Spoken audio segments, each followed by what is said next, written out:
বিকেলে সোনাকে তাড়াতাড়ি ঘুম থেকে তুলে আমরা সবাই মিলে রেডি হয়ে বেরিয়ে পড়েছিলাম কিন্তু মাসির বাড়ি যাওয়ার উদ্দেশ্যে। বোন আমাদের বাড়িতে ছিল, তো বোনকে নিয়েই বেরিয়ে পড়েছিলাম। বাড়ি থেকে বেরিয়ে থানার মোড়ে এসে আমরা কিন্তু দাঁড়িয়েছিলাম মিষ্টি কেনার জন্য।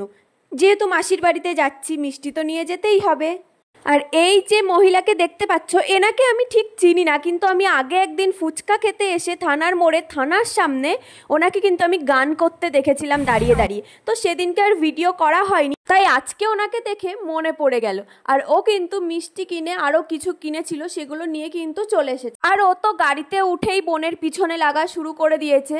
ও বোনেদের খুব পিছনে লাগে, মানে এত পরিমাণে ওদেরকে রাগায়।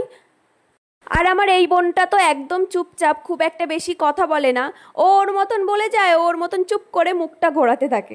হঠাৎ করে কেন মাসির বাড়িতে যাচ্ছি বলো তো? কারণ মাসির বাড়িতে নতুন একজন অতিথি এসেছে। হ্যাঁ, কারণ মাসির যে গরু ছিল তার বাছুর হয়েছে। আমার মাসি যেহেতু গরু, মুরগি মানে সমস্ত পশুদেরকে না খুব ভালোবাসে, ওদেরকে নিয়ে থাকতে খুব ভালোবাসে। আগের দিন একটা ভিডিওতে তোমাদেরকে আমি দেখিয়েছিলাম মাসির বাড়িতে কিন্তু অনেকগুলো বিড়ালের বাচ্চা ছিল।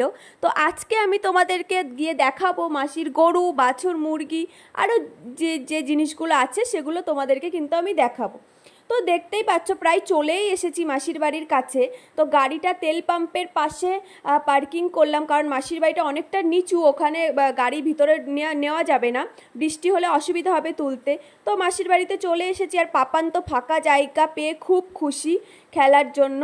মানে ও তো এসেই দৌড়াদৌড়ি শুরু করে দিয়েছে, একবার এদিকে যাচ্ছে একবার ওদিকে যাচ্ছে। আর ওর একটাই নজর মানি কোথায় গেল, মানিকেও দেখতে পাচ্ছে না। তারপরে মানিকে দেখে মানির কাছে গেল। আর মাসি যেহেতু বাড়িতে ছিল না, তাই মাসিও বাড়িতে চলে এসেছে। এসে আমাদেরকে দেখে অবাক হয়ে গেছে। তো যে নতুন সদস্য, তো তাকে তো দেখতেই হবে, তাকে চলে এলাম দেখতে। আর দেখো কি কিউট না, কত সুন্দর লাগছে দেখতে একে। আর আমি ওকে দেখতে এসেছি জন্য ওর মা দেখো কেমন করছে। তোর মেয়েকে দেখতে এসেছি, করবি না। আর এইগুলো হলো মাসির মুরগি। আর মাসি কিন্তু পাপানকে কোলে করে নিয়ে গোয়াল ঘরে চলে গেছিল গরু দেখাতে। পাপানও খুব মজা পাচ্ছিল। তো যাই হোক, অনেকটা ঘুরে তারপরে এখন বাড়ি ফেরার জন্য বেরিয়ে পড়েছে। হ্যাঁ, বোনকে আবার সাথে নিয়েছিলাম, কারণ বোন আবার আমার সঙ্গে আমার বাড়িতেই যাবে।